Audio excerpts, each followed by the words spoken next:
Do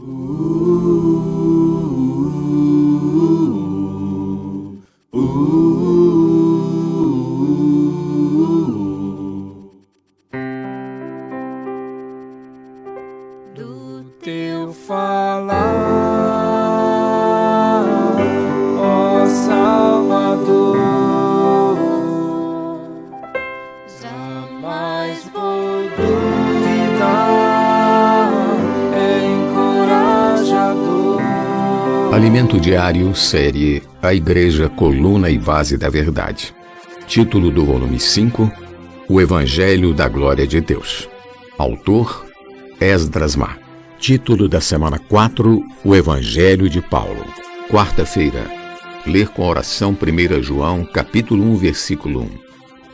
O que era desde o princípio, o que temos ouvido, o que temos visto com os nossos próprios olhos, o que contemplamos e as nossas mãos apalparam com respeito ao verbo da vida. O Evangelho da Glória de Deus, parte 1. Concluímos a semana passada com uma porção muito forte da palavra. Não te envergonhes, portanto, do testemunho de nosso Senhor, nem do seu encarcerado que sou eu. Pelo contrário, participa comigo dos sofrimentos a favor do Evangelho, segundo o poder de Deus. 2 Timóteo, capítulo 1, versículo 8. E ainda tenho encargo de falar sobre esse versículo. O inimigo quer que tenhamos vergonha do Evangelho. Não temos vergonha de falar sobre assuntos seculares. Todavia, por vezes, alguns se envergonham de falar do Evangelho. Precisamos vencer esse sentimento. Quando Paulo disse a Timóteo que não se envergonhasse dele, que era um encarcerado, ele deixou evidente que precisamos ter uma relação de cumplicidade com os apóstolos e com as lideranças das igrejas. A tradução literal do trecho "participa comigo dos sofrimentos a favor do Evangelho" é "participa das aflições do Evangelho". O Evangelho é uma pessoa, é Jesus Cristo. Nosso Senhor sofreu e hoje, quando pregamos o Evangelho, também sofremos porque temos parte nas aflições do Evangelho. Esse mesmo sentimento Paulo exprimiu aos Colossenses.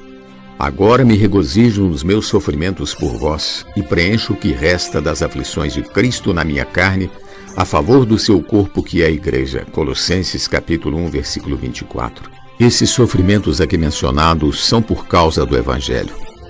E não estão relacionados com nossa redenção. Quanto a ela, não há nada que possamos fazer ou preencher, pois Cristo já realizou tudo. Ao expirar na cruz, ele disse, está consumado. João 19:30. Essa declaração confirma e reforça que quanto à nossa redenção, não há que se possa acrescentar. Entretanto, conforme lemos acima, as aflições são por causa da edificação do corpo de Cristo. São sofrimentos referentes à edificação da igreja, à edificação dos irmãos. E nessas aflições todos nós temos parte. Assim como Paulo, você e eu hoje, em nossa carne, podemos participar das aflições de Cristo por causa de seu corpo. Paulo continua, que nos salvou e nos chamou com santa vocação, não segundo as nossas obras, mas conforme a sua própria determinação e graça, que nos foi dada em Cristo Jesus antes dos tempos eternos e manifestada agora, pelo aparecimento de nosso Salvador Cristo Jesus, o qual não só destruiu a morte, como trouxe à luz a vida e a imortalidade mediante o Evangelho. 2 Timóteo capítulo 1, versículos 9 e 10. Esses versículos nos remetem ao Evangelho de João, no qual lemos: a lei foi dada por intermédio de Moisés. A graça e a verdade vieram por meio de Jesus Cristo. Capítulo 1, versículo 17. A graça foi manifestada pelo aparecimento de nosso Salvador. Isso está relacionado com a encarnação de Jesus.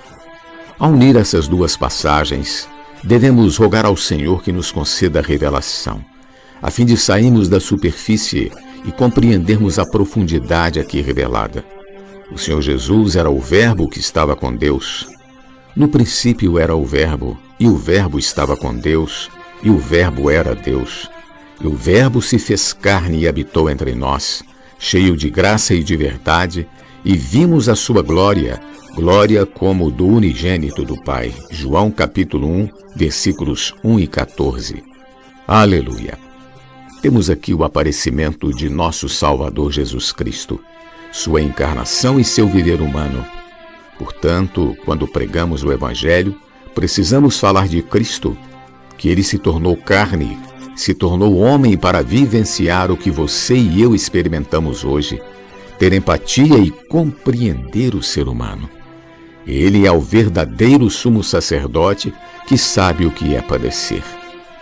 Por fim, vamos juntar uma parte de um versículo no primeiro capítulo de 2 Timóteo com o versículo do segundo capítulo de Hebreus, os quais, respectivamente, dizem: o qual não só destruiu a morte, 2 Timóteo 1,10, e, visto, pois, que os filhos têm participação comum de carne e sangue, destes também ele igualmente participou, para que por sua morte destruísse aquele que tem o poder da morte, a saber, o diabo. Hebreus capítulo 2, versículo 14. Quando lemos esses dois trechos juntos, vemos a encarnação, o viver humano de Jesus e sua morte na cruz. Esse é o Evangelho da glória de Deus. Pergunta de hoje: o que o Evangelho de Deus tem feito em sua vida? Jesus é o Senhor. Do teu falar, ó Salvador, jamais vou duvidar, é encorajador, fiel me faz andar, faz tua glória ver, o mal vem derrotar. Fiel me faz andar, faz tua glória ver, o mal vem derrotar.